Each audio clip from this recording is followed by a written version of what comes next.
guys, this is jerningam here. This is fluff what you get off your filter outside your washing machine.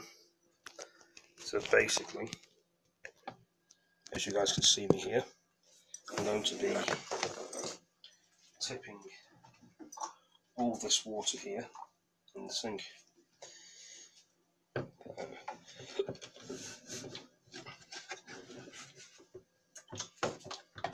so it's going to be a bit difficult filming this. I'll show you a rough idea. Show you a rough idea.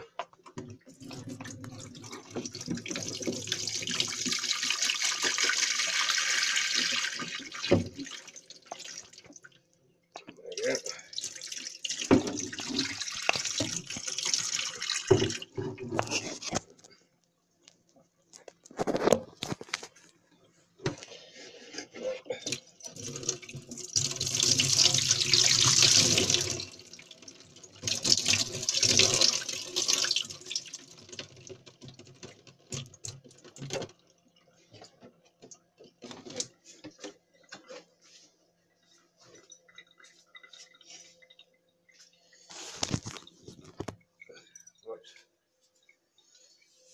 There we go. And this is where the filter goes back in there, as you can see in here. It's not a great deal to see.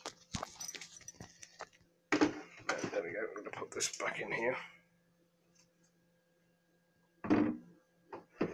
Yeah.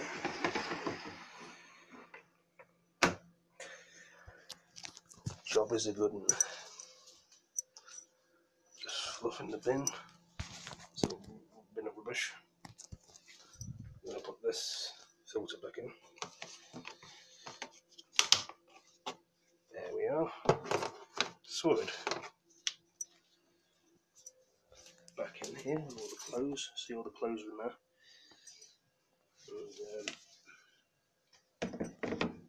And, one way around, I think. There we go. We'll close this back up. Let's play again.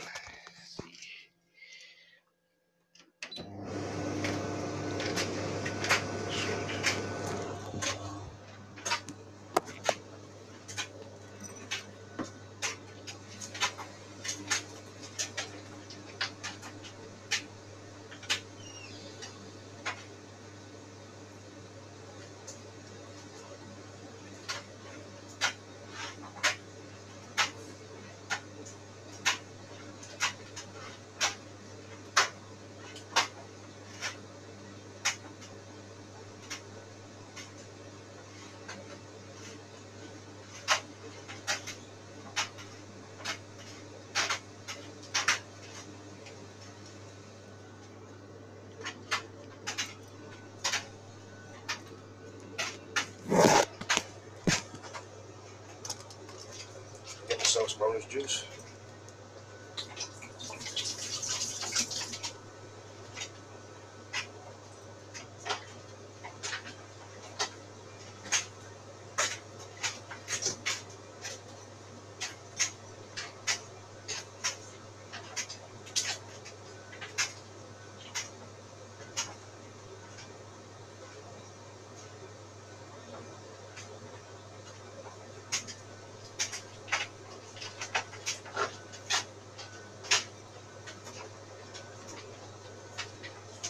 Some orange.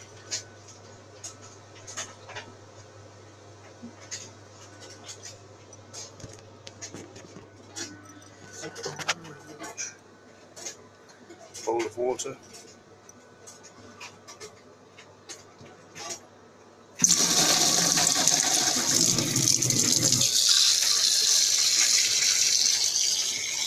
Make sure the water's cold.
Had to get some water and things from the kitchen, guys, to keep hydrated.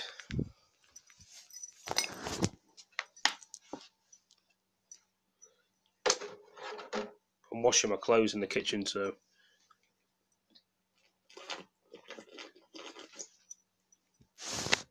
there we are.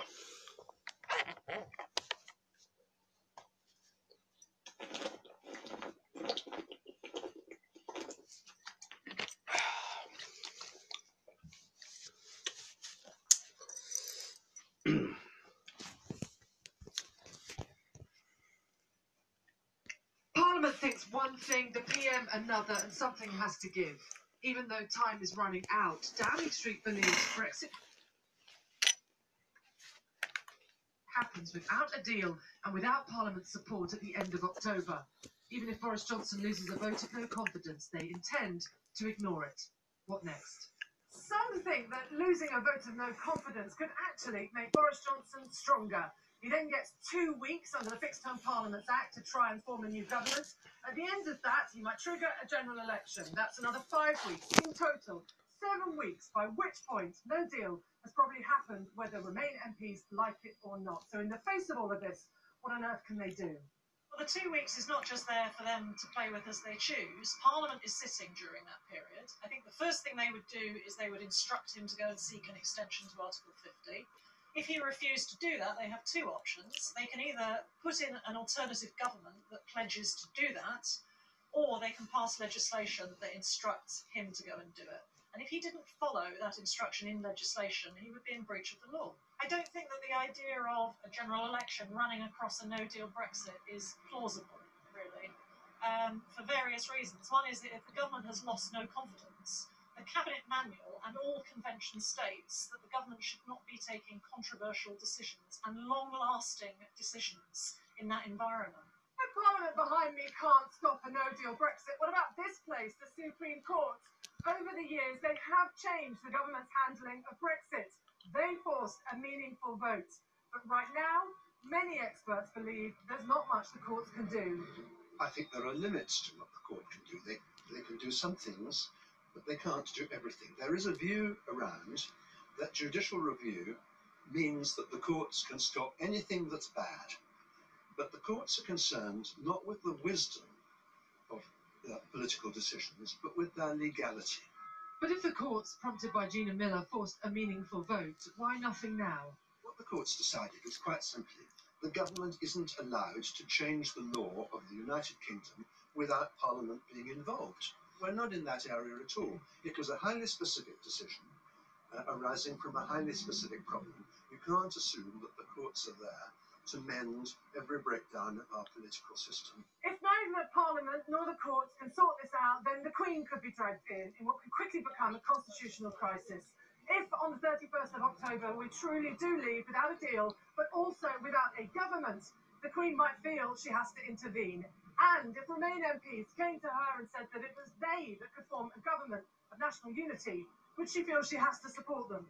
We're talking about a situation now in which the Prime Minister may go to the Queen without the confidence of Parliament, which is clearly shown with a no-confidence vote, and yet he still remains in power. So the Queen is going to be in an impossible situation. If she allows to get involved in Brexit, whether it be hard or soft, without a parliamentary majority, she expects a parliamentary majority for whatever she does. So simply speaking, in the end, Parliament trumps Prime Minister. In under a fortnight, the new Brexit strategy from the new Prime Minister is challenging Parliament, the courts and even the monarchy. Brexit continues to reshape every aspect of the British state. Allegra Stratton, News at 10. Interesting. More news about Brexit.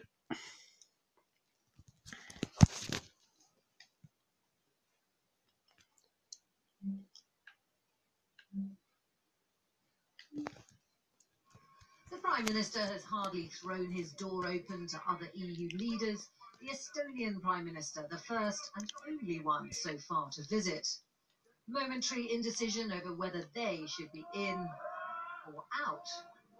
But no such change of tack in the government's hardline approach to Brussels. Why are you negotiating in Brussels, Prime Minister? He's not, and with no high-level talks on the horizon, despite a no-deal exit looming, the government is saying that's all the EU's fault. We stand ready to engage with the European Union, to negotiate in good faith, to make sure that we can have a friendly relationship in the future, and we will put all our energy into making sure that we can secure that good deal. But at the moment, it's the EU that seems to be saying they're not interested. They are simply saying, no, we don't want to talk. Well, I think that's wrong and sad. Reports out of Brussels suggest the EU now believes the UK doesn't intend to negotiate. Because of the government's insistence, the existing agreement must be torn up. The European Union position remains unchanged. We have agreed the withdrawal agreement with the UK government. The deal we have achieved is the best possible deal. And we're always willing to add language to the political declaration, but we will not reopen the withdrawal agreement. The Irish Prime Minister visiting Northern Ireland today had this warning for those hoping no deal might just be an end to it all. This doesn't end on October 31st. If there is a deal, we're going to enter into several years of negotiations on a new free trade agreement with the UK and a new economic and security partnership. If there is no deal, then at a certain point we will have to begin negotiations again. And the first items on the agenda will be citizens' rights, the financial settlement, and the solution to the Irish border. If European leaders are being ignored, not so potential alternative partners. The Foreign Secretary's in Canada, attempting to lay the foundations for new trade. We do want to grasp those global opportunities, and we want to expand our horizons and raise our level of ambitions in the world. And as part of that, we want to take our friendship with Canada and the Canadian people to the next level on trade, on security cooperation, on human rights. The Cabinet No Deal Planning Committee met here again this afternoon. No one can doubt this government's determination to prepare for no deal. What is extraordinary is with 86 days till we're due to leave, negotiations over any possible deal have stalled before they've even begun. Both the EU and the Irish government have stressed they are still open to talks, but aside from the Estonian Prime Minister, and even he was only here on holiday, Boris Johnson is clearly in no hurry to meet them. Romilly Weeks, News at 10.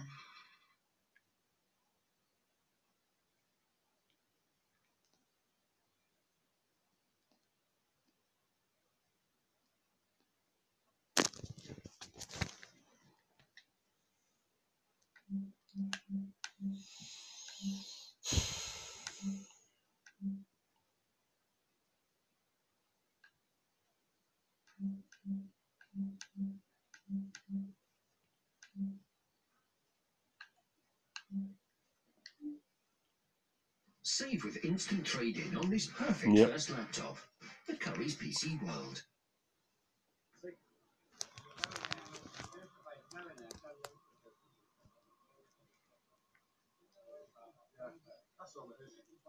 I don't know what's going on here.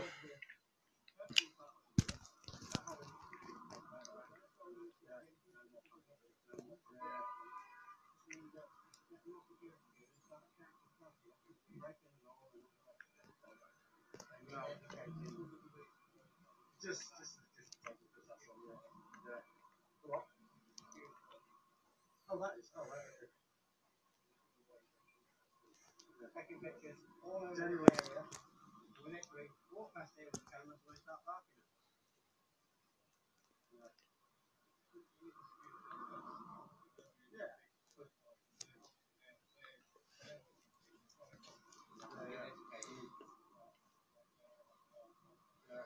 It's no good saying they are what they are. It's not their job. It's not their job to harass innocent people and they're not breaking the law.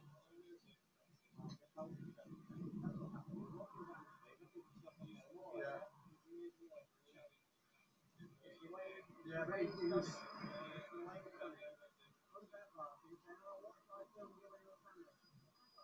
We're in a public street, we'll protect photographs, we'll take video. We don't care whether it's police station, and security, or what, you know what? We're entitled to do what we're doing. We're entitled to go around our business. We're actually got yeah.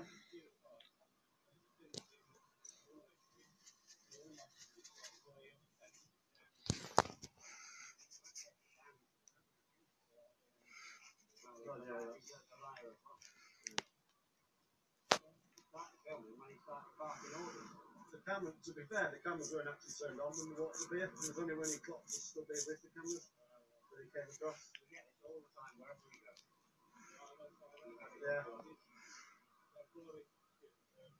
Yeah, we need a bit of education, don't we, really?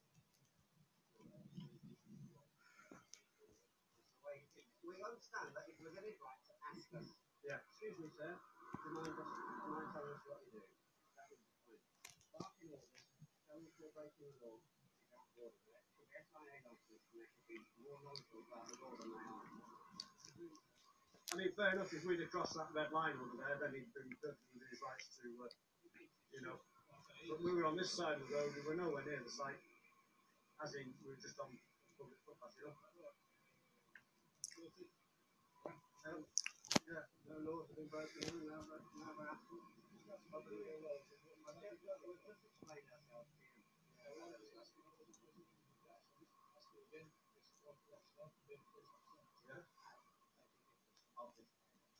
No more conversation. We're just going to start. No possible policies, what we get to do. All the time.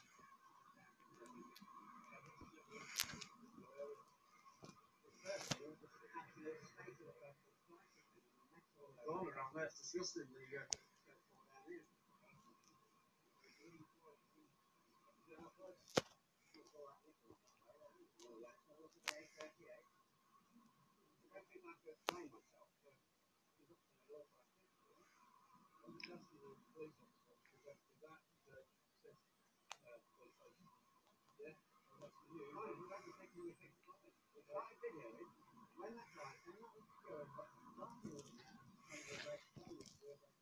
They actually said that when we were breaking the law. We're obviously not. Yeah, right. We're obviously concerned for our own safety. I've seen two guys with cameras videoing taking photographs of the spot. Based. I've just told you, straightforward, we haven't taken any pictures of the place. The only pictures we can video people is when that guy came out to park the orders out. So if we want to make a complaint about it, to get educated, then we've got evidence to do it right. You know the details of who you are. Not required to provide any details. Okay. There's no photographs on your camera of any vehicles or any details of that gatehouse, security cameras, etc.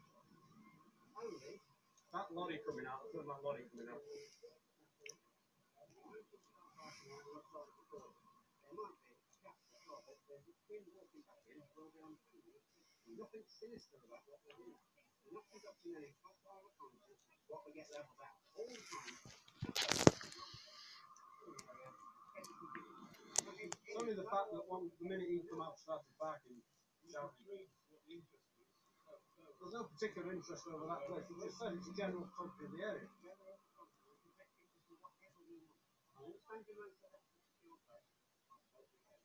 When we get these things, More the reason we're there. when you go back to us, barking on the side, telling us exactly this, exactly that, we're breaking the law, using us as being sinister. Don't do anything wrong, we're not breaking the law, we're not out to get anybody. It's just our own personal use, that's just, and that's as far as it goes. You fully appreciate. You watch the news, as do I, as this lady here. Right. They play the role in relation to threat level of security. That's where we're concerned. And this is Yeah, but photography itself isn't crime, is it? You know? Yeah, but anybody driving past there can see that, can't they? They've all got dash cams, they've all got mobile phones, they've all got... Well, they could see... Right. So, I don't get the difference between, you know, these guys driving past, they can snap photos, the passengers can snap photos as they're driving along, and capture nothing else, nothing other than what we've just got. Right. Yeah, we couldn't be any more obvious, really, could we, you know? Well, in broad daylight. Being totally overt as you are, and totally okay with us, they can't be either way. It's a recognised tactic. Being overt is overt. The more overt you are, Well, we've been open with you, we've told you what we're doing, haven't we?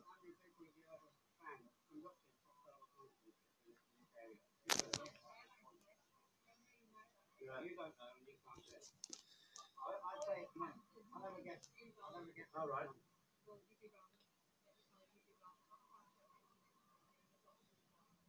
Who's yours from?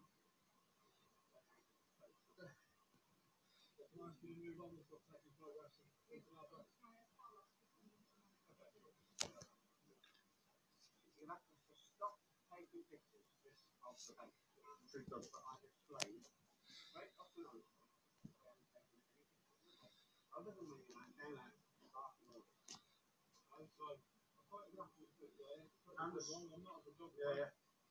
Encapsulate that day out. Well, it will do, yeah. Yeah.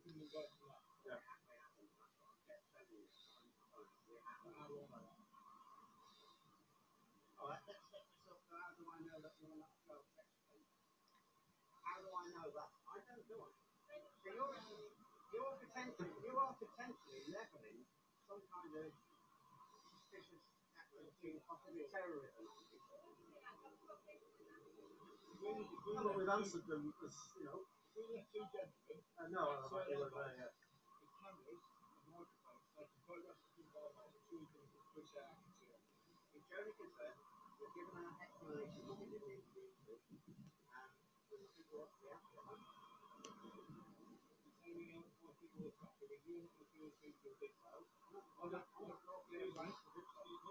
who you are, where you're from, what your background is, what you intend to do with the media to capture together on the phones and microphones and the GoPros and whatever else you've got, where you think they'll get story or disseminate. If you're not prepared to go to those people, I'm asking politely to move on from here, stop taking photographs of partners. Those lenses are disc lenses, I appreciate the cameras are disc lenses. Any photograph you take it there, you will encapsulate and get that back to me. Anything that you go for. And for me, I'd be happy with that.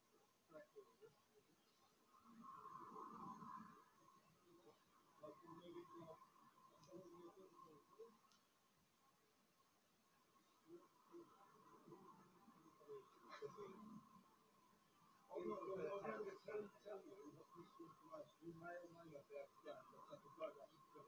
Someone was going to send some mobile deal catching up the neighbourhood they were doing on the phone and mobile phones. I understand it because we told you what we're doing.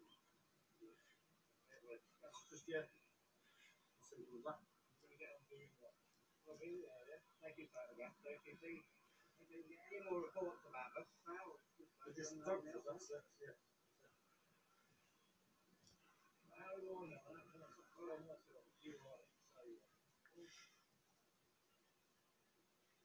But we just two members of the public on a public street, you know, just like these guys are. I disagree. You're not the public on a public street.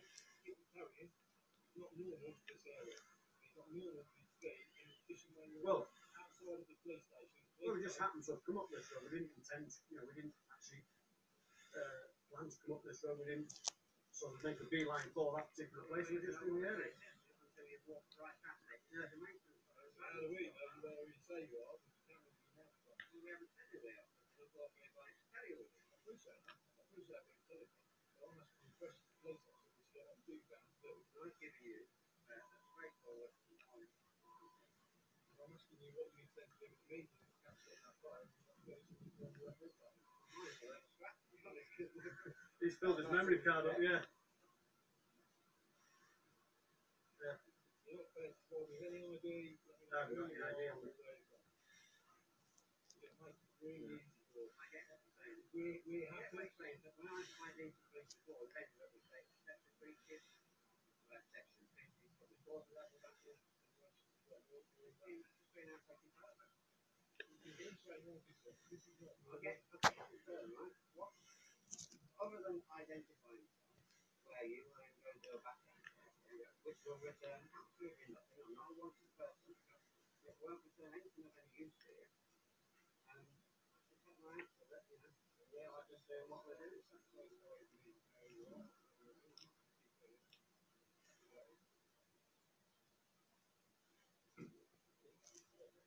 Yep, right.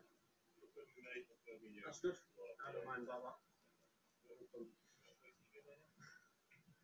Just general street photography. Just street photography, that's all it is. Street photography of the area. There's nothing more sinister than that. That's it. Yeah. Well, all right. Not really general street photography. The only alarm that's been brought there is by security people over there. The pubs. When they come out, shouting over the street, barking that we're breaking the law, and what we're doing is illegal.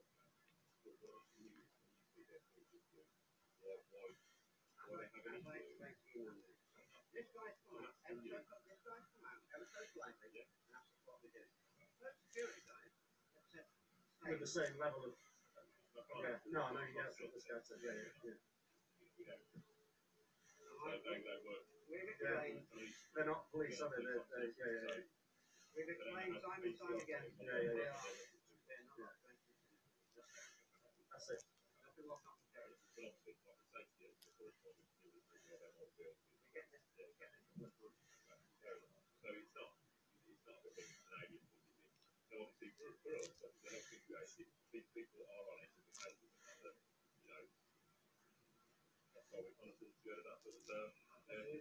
You just said exactly the same words. Yeah.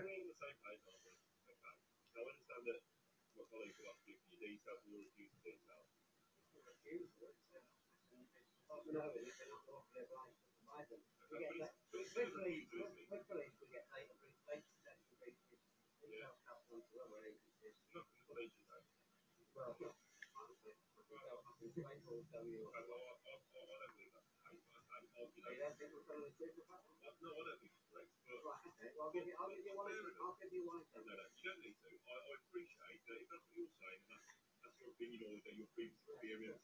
Okay, that's your previous experience, and that's fine. I'm not going to sit and argue with you. There's no need. So you know your views, and I've got my opinion. Obviously, I'm going to ask you for details. You tell me not going to give the details. No. But for us, there's a lot of things that you're not going to right in the area. You're going to continue to stop running because people are going to be a bit on edge, especially if you're not going to give you details. If you're not going to give you details, you can put your details on the log, it's going to update it. Or we can say, this is such and such a person, they'll give us their details. You run you through the box, B and C, they'll say, this person is or isn't known, you've got nothing to worry about. The big lot got an issue like that. There is nothing to worry about. That's absolutely wrong. Okay, but if there was something to worry about, that's exactly what someone who Well, maybe, would, yeah, but you know, you can't. Yeah. You can't treat everyone as being suspicious, are they? They're not everyone. Absolutely not. Yeah. Absolutely not. Hence the reason I map your details so that I can get that ticked off, and I'm going to worry about it. I'm going to do my job, mate. I'm going to do it. Don't worry about it. It's not wrong. Okay. Absolutely fine. Are you going to provide me with your details? No. Okay. That's absolutely fine. So, are we free to go in? You can go, yeah. Cool. All right. No worries. All right. Cheers, you get.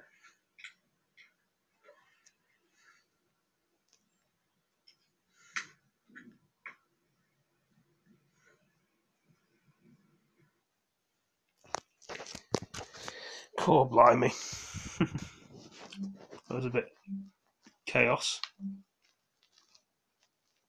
First Minister of Scotland, Nicola Sturgeon, has finally lifted the lid on her relationship with the Prime Minister Boris Johnson after a somewhat frosty face-to-face encounter at her official residence in Edinburgh last week. As we know, the two don't exactly see eye to eye politically, but particularly on the issue of Brexit. Nicola Sturgeon believes that Poke myself in the bloody eyeball. Brexit vision is somewhat Not on purpose, no. There is a line between optimism and delusion, and selling something that is not Well, true. it's very, you be very careful. If you put yourself in your eyeball, it doesn't damage your eye. He shrugs his shoulders. No, but it's not. You don't do that, do you?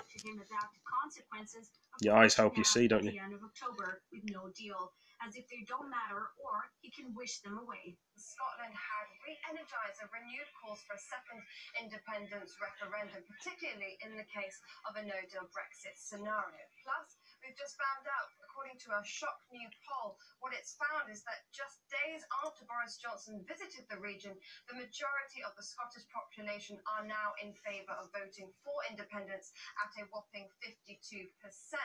It comes as a significant blow to Boris Johnson's attempt to keep the union together, but his do-or-die approach to leaving the European Union, come what may, on October the 31st is seen as a very toxic position for those in Scotland, particularly given the fact that they voted to remain in the EU in the 2016 referendum. So Nicola Sturgeon is now coming out to say that she will fight for Scotland not to be dragged down this path of a no-deal Brexit scenario. But her attacks are not just at Boris Johnson. They've also been hitting out at the former Prime Minister, Theresa May. She was describing the conversations with Theresa May as soul-destroying. Quite harsh words there, saying that Theresa May was particularly awkward, even in those somewhat light-hearted moments, because she never really came off script, her pre-prepared scripts. All of this comes as the European Union is now a step closer to accepting that the UK could crash out of the European Union without a deal. And they are saying that they will no longer be holding any further Brexit talks with Britain if this stalemate position over the backstop continues. As we know, Brussels say that what the UK wants is unacceptable, whereas Downing Street are still saying that they're going to try and change and scrap the backstop. So what we can see is just a few weeks away to this October deadline. It seems like Britain has gone full circle and right back to where we began 3 years ago. We sounded out former Scottish First Minister Alex Salmond, who believes Boris Johnson's Brexit strategy is a risky one. Well, it could just be bluff and bluster. He did say it was 1,000,000 to 1 against a no deal just a few weeks ago in the Tory leadership campaign. Now it seems to be an odds-on bet. And we're trying to disentangle whether this is just a front in order to persuade the European Union negotiators to cave in, or whether he actually means it. An increasing number of people thinks he actually means it. But then, of course, Boris has been known to change his mind about these things in the past. He may do so over the next few weeks. If he softens our approach in any way, shape or form, then the Brexit party comes roaring back, divides the Conservative vote and allows one of the opposition parties to have their sway. So he has to maintain his hardline position. But that hardline position does not have a majority in Parliament. It looks like the only way out of this conundrum is going to be a general election. In that general election, Boris Johnson will hope that he can win a majority in Parliament with a minority of the vote prepared to back him, because the divisions among the opposition parties will be greater than the divisions among the Brexiteers. We can all do without a general election. We've already done it once. General elections. Stupid things.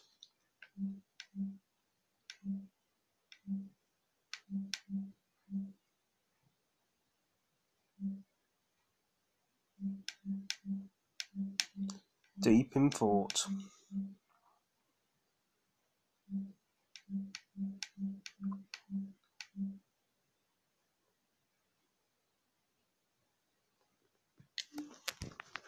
In Chelsea's own words, the investigation into historical sex abuse was intended to shine a bright light in the dark corners of the club's history.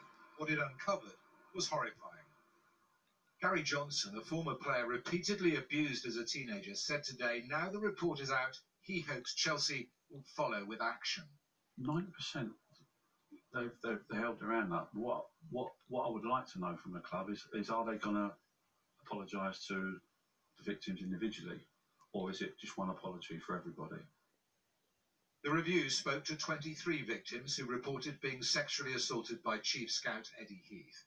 It also revealed complaints were made against another 3 club employees, and concluded Dario Gradi, who was Chelsea's assistant manager at the time, was aware of Heath's behaviour but failed to report it. Currently suspended by the FA, Gradi faces serious questions about the abuse scandal at his own club, Crewe Alexandra. Heath was never investigated before his death in 1983. Chelsea said today the board wishes to thank all the survivors and witnesses who came forward to assist the reviews, and the club apologises unreservedly for the terrible past experiences of some of our former players. It is evident that Heath was a dangerous and prolific child abuser. His conduct reprehensible. A separate report by the children's charity Barnardo's discovered routine racist bullying at the club during the 80s and 90s. One survivor I spoke to anonymously says the abuse he suffered still lives with him. I felt totally disrespected. I felt half a man. I believe football did let us down, yeah. It let me down. Even when justice has prevailed, you still live with that. It's still a part of your experience, and you live with it in your mind. 2 investigations, 2 damning verdicts on a time in football where young boys had little protection from those using their positions as a gateway to abuse. Steve Scott.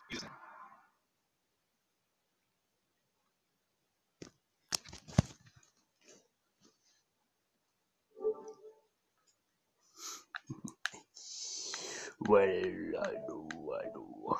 All this crazy news on the TV.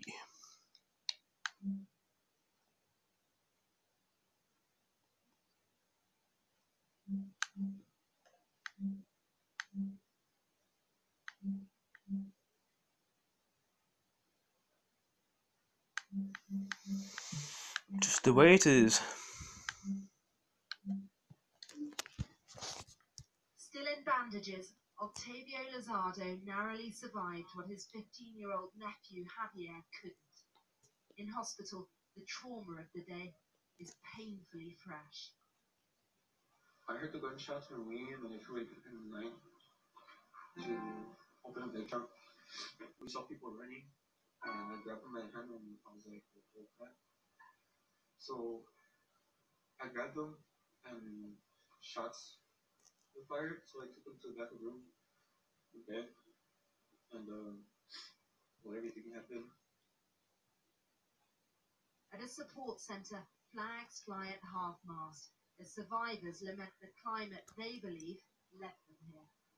Fiona, are you worried about the culture of hate in this country? Yes, because such of this country is unfortunately fueled by, it doesn't matter what it is, they're either fueled by hate of racism or sexual orientation or because somebody has more money or whatever. Everybody's envious of somebody in one way or another. It shouldn't be that way.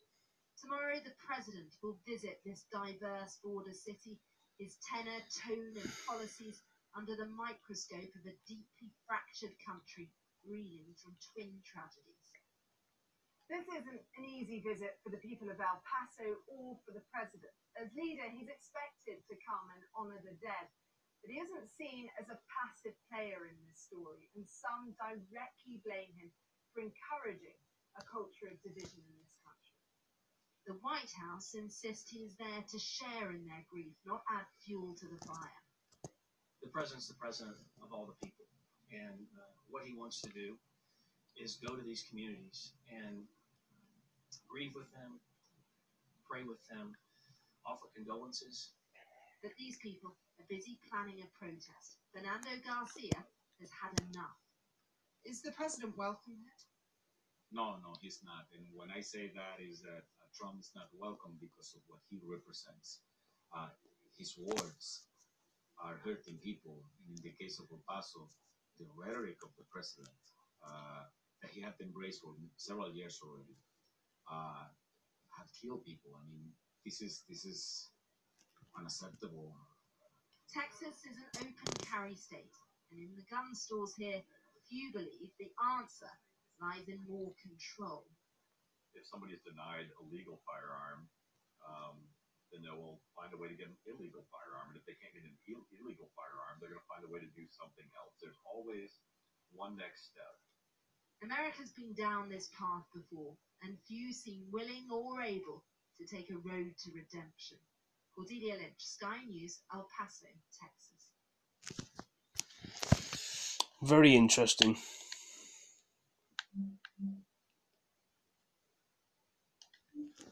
One brother, and then the next, stuffed quilt packing into his hat, snatched up his shoes, and crept away from the liveliest fight the house felt for them. Toni Morrison's searing words about slavery and the history of African Americans made her one of the leading lights of US literature. With novels including Song of Solomon, The Bluest Eye, Tar Baby, and beloved. My effort in saying beloved to talk about a woman who had to make some choices about slavery, about motherhood, about love. Here in this place. Screen's gone off again, guys. I do apologise. TV's turned itself off again.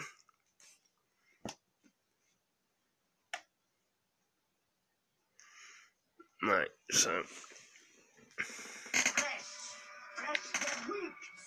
Beloved was made into a film starring Oprah Winfrey. Born in the Great Depression, Toni Morrison was the first African-American woman to receive the Nobel Prize for Literature in 1993. A friend of mine called me up early in the morning and said, Toni, you won the Nobel Prize. And I remember holding the phone thinking, she must be drunk. She was awarded the Presidential Medal of Freedom in 2012 by President Obama. Toni Morrison's prose brings us that kind of moral and emotional intensity that few writers ever attempt. Margaret Busby, the UK's first black female publisher, worked with Toni Morrison on an anthology of writings by women of African descent.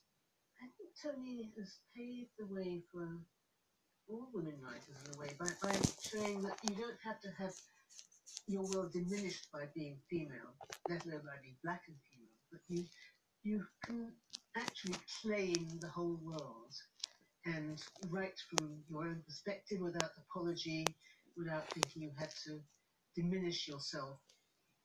Those who've led the fight for civil rights paid tribute to her legacy. A writer who used writing as a way to put light in dark places and hope and healing over hurt and hate. She did just that, hope and healing over hurt and hate. Toni Morrison once said, "We die, that may be the meaning of life, but we do language, that may be the measure of our lives."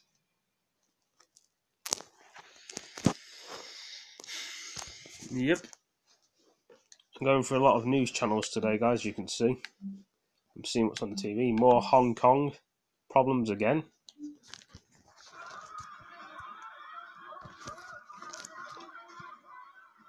Hong Kong protests, been for 9 weeks, I think, in a row.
What is going on in this world sometimes?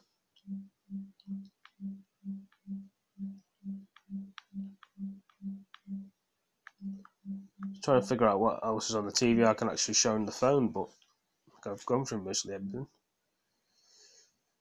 Crazy Boris May crash out with no deal 5 hours ago. Brexit renegotiations are now floated out to the EU bloc by unnamed sources, according to Reuters. There's but Putin, they say it's the bloc Boris Johnson, that refuses to talk. This Donald Trump. UK Foreign Secretary Dominic Raab says, deal or no deal, the UK will seek to create new alliances to confront Iran and Russia. So joining us to break this all down, former UK MP George Galloway. George, first, let's tackle a bit of Brexit here. The EU believes it's the UK's motive to leave without a deal. The UK keeps saying, come back and negotiate with us. Who's telling the truth here? Well, I think the British are, as a matter of fact. The British are ready to negotiate a deal. but they're not ready to agree the deal that Theresa May failed several times to get through the British Parliament. And that's the sensible course of action. We want to leave in good order, but if we can't leave in good order and amicability, then we will be leaving in any case. And just like the United States used to have a president called Richard Nixon, who deliberately cultivated a reputation as Crazy Nixon, maybe you've even got Crazy Trump at the moment. I think Crazy Boris is becoming a thing. He has to let the EU bloc leaders know that he might actually do the unsayable, undoable. He might just walk out on the 31st without a deal with them. And that is a negotiating stance which might well bring the bloc back to the negotiating table. Certainly nothing else will. So it's worth a shot. I think that's what the British government are currently engaged in. We want a deal, but we're leaving anyway, deal or no deal. That's the message. So, George, let me get this straight. All these people are terrified that Boris will crash out of the Union. Is it his history of bluster and bold words that now have the EU worried? Could this perhaps just be a page taken out of the Trump playbook to make them so afraid that it puts Boris in a position of power? Yes, I think so. That's the Crazy Nixon, Crazy Trump, Crazy Boris negotiating ploy. It sends the message to the other side, don't think I won't go through with this. And I think it might work. If it doesn't work, well, we're leaving, and it'll be a rocky few months, maybe a few years. But we are leaving. We've decided to leave. We want a future. Actually, we do want a future In the world, not a future in the fading, failing European Union. And they better get used to that fact. You see, they took the view during the Theresa May that actually we weren't that serious about this. We weren't going to, in the end, go through with Brexit in any meaningful way. Well, we are. We definitely are. So get used to it and come to terms with it. And as I've said many times, if I was Mr. Mercedes-Benz or Mr. Audi or Mr. Volkswagen, or if I were a French wine magnate or a cheese magnate, I'd be thinking now, well, wait a minute, if they leave without a deal, I'm going to be the loser. My workforce is going to be the loser. My shareholders are going to be the loser. So let's be sensible about this. Let's not cut off our nose to spite our face, which is what the EU bloc leaders are currently threatening to do. That's right. And George, what then do you make of Dominic Raab's words of creating what he calls new alliances to deal My with phone's just died in me, so Who that's might why he I'm be referring holding to? my phone like this. Well, it's rather a disturbing turn of events, this, and I'm not entirely sure Boris Johnson is entirely on side with it. I'll wait till I hear it from him. But Dominic Raab's vision of post-Brexit Britain appears to be the United States and Britain, two cheeks of the same backside against the world. And that's not a pretty sight, Manila, believe me. George, last question to you. I've got to love that assessment. I think that's one we've got to cut and play over and over. But last question for you. Are the Foreign Secretary's words, are they boring